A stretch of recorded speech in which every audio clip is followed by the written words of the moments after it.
Welcome to today's news video. We haven't done one in a while, so we thought we'd get back behind the camera and do a video on supply chain issues, which I'm sure everyone's been experiencing. In the UK, we've seen it by some shelves in supermarkets might be empty. I've definitely felt it queuing up for petrol, which was a pain, and the price of petrol skyrocketed since.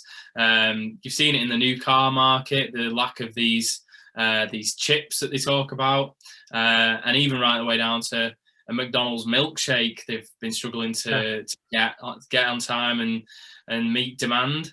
So we just thought we'd cover a bit of the issues that have caused it and the ongoing issues that we're experiencing. So, in a word, why is this happening, Joe? So this is happening because of COVID. That wasn't just one word, that was actually a few words. But yeah, COVID. Yeah, the pandemic's probably caused it. Whether those issues come in, who knows? But the pandemic was the instigator.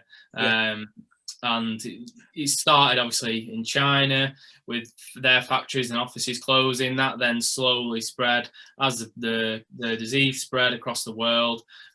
More factories, more offices around the world started closing.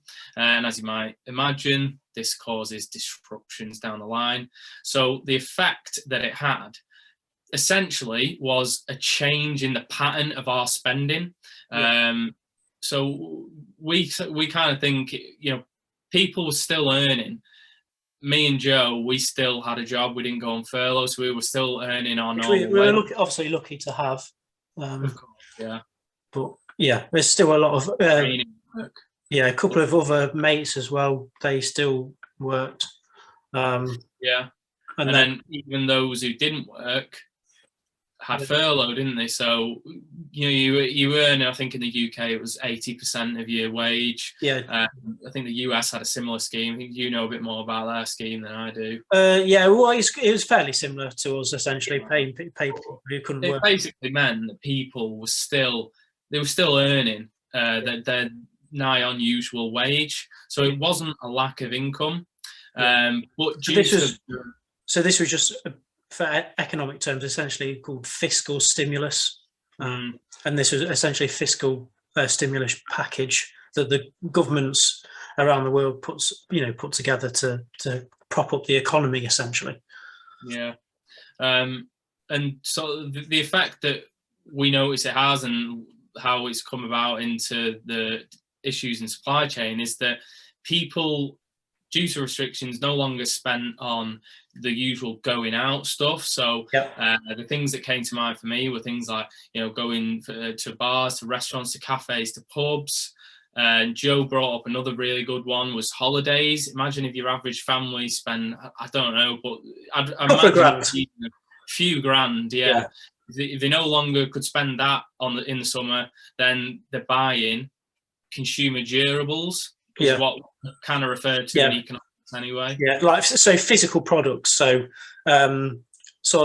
depending on where you're, it's like consumer cyclical, and then also it's like called consumer discretionary. So there, we're talking about physical products, and so consumer discretionary is high-end t-shirts and stuff like that. So companies like Lululemon in America did very well in sportswear, which is ridiculously expensive. You're talking like $90 and over easily for a pair of like tights or whatever, leggings. So it's so expensive. And then we're talking, Apple have done really well. So again, people buy new MacBooks, iPhones still. People still getting their new iPhones when it comes around. So they're spending more money, TVs, physical products, rather than services, essentially. And we kind of thought about this in, we'd be listening to the news, GDP was plummeting, we were in an economic downturn, but this didn't really reflect what consumers were spending on, because if you were in a real economic recession, then if people are hard up, they don't generally spend on discretionary goods, they spend on defensive. consumer defensive, so they'd be spending on basic food items, basic clothing, just the stuff that they need to get by. This wasn't the case during the pandemic. People were buying these discretionary goods, Apple products and TVs and new cars, and Joe's even thought about, like, there's a lot of people adding to their houses, extensions and renovations and all that kind of thing. So it didn't translate into lack of demand for those goods. So to link this back into the supply chain disruptions, we've kind of said, obviously, that spending is moved basically from the going out side of things, the service-based things, and going to your pubs and your restaurants, but it's concentrated in the consumer durables, the manufactured side of things. If you think worldwide during the pandemic, restrictions were still in place in a lot of countries, and this obviously caused backlogs in manufacturing, shortages in staff, shortages of warehouse staff, that kind of thing, and delivery and transport, all that links in. And particularly in the UK, we notice, and you'll definitely seen in recent times with the petrol shortages that we've seen, or not the actual petrol good, but the HGV drivers, UK workers were slow to transition from their current roles in cafes and bars and restaurants, in service-based industry. They were slow to transition to the industries that needed them and the sectors that needed them in transport and warehousing. And what we were discussing, why do you think this is probably caused by? Yeah, well, we said we've sort of labelled it as sort of labour stickiness. And essentially, because of furloughs being paid to people still, why would you transition into like you say, HG driving, or working in a warehouse where you're working in a bar previously, and you're still getting, okay, you're not getting all your wage, but you're still getting some of it or most of it.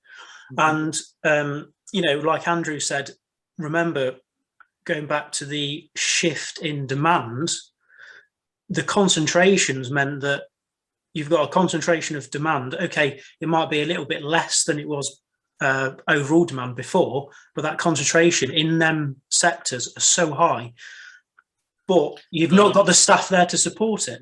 And it's that lack of incentive really to change, because of furlough support. And we kind of link it back because we're not big believers of government intervention, not as a blanket statement. It's needed in certain instances, but it was an example of government intervention with the best of intentions. Don't get us wrong. It was to support people through a difficult time. The unintended consequence was that people had no incentive to move from their jobs in the service industry into where they were really needed at the time, which is, and still needed, transport and warehousing, those kind of areas. I mean, Amazon are doing a sign-on bonus for £1,000 or something. You get. All right. Because they need that many, they'll need that many staff. So again, good example, really. So the reason we're now experiencing delays in the supply chain is because for many decades now, I believe back to the 50s, it was first sort of introducing an approach, is that supply chains rely on what they refer to as just in time. This is brought. They use this to eliminate wastage of time, wastage of space, wastage of stock. Which I can understand.